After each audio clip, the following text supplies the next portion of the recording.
जवळपास 1900 परिवार हे वन विभागात येतात आणि साहेब त्यांचा पुनर्वसन हे मुरुडमध्येच झालं पाहिजे आणि साहेबांनी सकारात्मक भूमिका घेतली।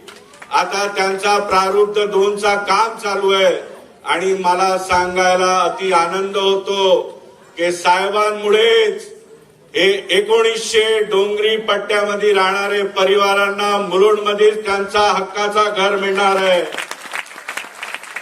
साजरा करतो।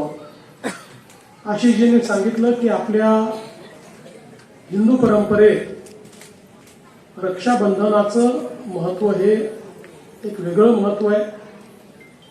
हा जो जेव्हा आपण संपूर्ण विकसित अवस्थेमध्ये होतो